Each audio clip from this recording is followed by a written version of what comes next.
నమస్తే, welcome to Rudra TV. Power star Pawan Kalyan cinema release అవుతుందంటే Telugu cinema ఇండస్ట్రీలో ఉన్న ప్రతి ప్రేక్షకుడిలో ఒక ప్రత్యేకమైన ఉత్సాహం కనిపిస్తుంది.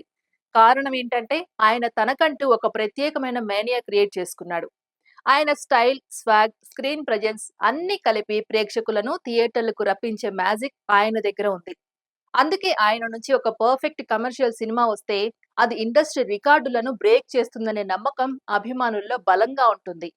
గత సంవత్సరం ఓజీ సినిమాతో ప్రేక్షకుల ముందుకు వచ్చిన ఆయన ఆ సినిమాను టాప్ లెవెల్లో నిలబెట్టారు. ఇప్పుడు ఉస్తాద్ భగత్ సింగ్ సినిమాతో మరోసారి ప్రేక్షకులను ఎంటర్టైన్ చేయడానికి సిద్ధమయ్యారు. ఈ సినిమా ఇండియాలో రేపు విడుదల కానుండగా ఇప్పటికే యుఎస్ఏలో ప్రీమియర్స్ పడిపోయాయి. అక్కడి నుంచి వస్తున్న టాక్ ప్రకారం సినిమా మంచి పాజిటివ్ రెస్పాన్స్ అందుకుంటోంది.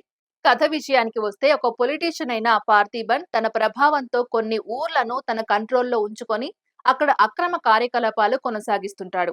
ఆ ప్రాంతానికి కొత్తగా వచ్చిన ఎస్ఐ ఉస్తాద్ భగత్ సింగ్ అతన్ని ఎలా ఎదుర్కొన్నాడు, అతని అక్రమాలను ఎలా బయటపెట్టాడు అనేదే కథ యొక్క ప్రధానాంశం.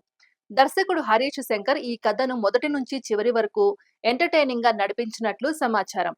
ఎక్కడా బోర్ కొట్టకుండా ప్రతి సీన్ లో ఇంటెన్సిటీని మెయింటైన్ చేస్తూ ప్రేక్షకుడిని కథలోకి లాగడంలో ఆయన సక్సెస్ అయ్యాడనే టాక్ వినిపిస్తోంది. ముఖ్యంగా పవన్ కళ్యాణ్ స్వాగ్ ను పూర్తిగా వినియోగించుకున్నారని చెబుతున్నారు. ఫస్ట్ హాఫ్ లో వచ్చే ఎపిసోడ్స్, సెకండ్ హాఫ్ లో విలన్ ఇంట్లో జరిగే హై వోల్టేజ్ సన్నివేశాలు సినిమాకి హైలైట్ గా నిలిచాయని అంటున్నారు. కామెడీ సీన్స్ కూడా మంచి రిలీఫ్ ఇస్తూ సినిమాకి ప్లస్ అయ్యాయని సమాచారం. పవన్ కళ్యాణ్ తన క్యారెక్టర్ లో ఉన్న ఇంటెన్సిటీని అద్భుతంగా చూపించారని, ఆయన చెప్పే ప్రతి పంచ్ డైలాగ్ ప్రేక్షకులకు బాగా కనెక్ట్ అవుతుందని చెబుతున్నారు.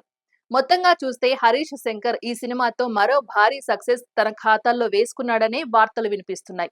గబ్బర్ సింగ్ టైంలో చూపించిన స్వాగ్ ను మళ్లీ ఈ సినిమాతో రిపీట్ చేసినట్లు అనిపిస్తోందని ఫ్యాన్స్ అభిప్రాయపడుతున్నారు. హీరోయిన్ శ్రీలీలకు కూడా మంచి స్కోప్ ఉన్న పాత్ర దక్కిందని, ఆమె తన గ్లామర్ తో పాటు నటనతో కూడా ఆకట్టుకుందని టాక్. విలన్ పాత్రలో పార్థిబన్ తన నటనతో ప్రత్యేక గుర్తింపు తెచ్చుకున్నాడని, కొత్త ఫేస్ కావడం వల్ల ఆయన పాత్ర ప్రేక్షకులకు బాగా కనెక్ట్ అవుతుందని చెబుతున్నారు.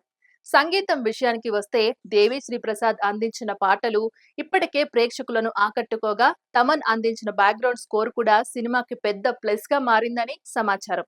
మొత్తంగా యుఎస్ఏ ప్రీమియర్స్ ప్రకారం ఈ సినిమా పాజిటివ్ టాక్ సంపాదించుకొని మంచి ఓపెనింగ్స్ కు రెడీగా ఉందని తెలుస్తోంది. ఇక రేపు ఇండియాలో విడుదల కానున్న ఈ సినిమా ఏ రేంజ్ సక్సెస్ సాధిస్తుంది, పవన్ కళ్యాణ్ ఇమేజ్ ను మరింత పెంచుతుందా లేదా అనేది చూడాలి. ఈసారి పెర్ఫార్మెన్స్ బద్దలైపోద్ది. ఇది ఇవాల్టి అప్డేట్. మరో అప్డేట్ తో మళ్ళీ కలుద్దాం. అంతవరకు చూస్తూనే ఉండండి రుద్ర టీవీ.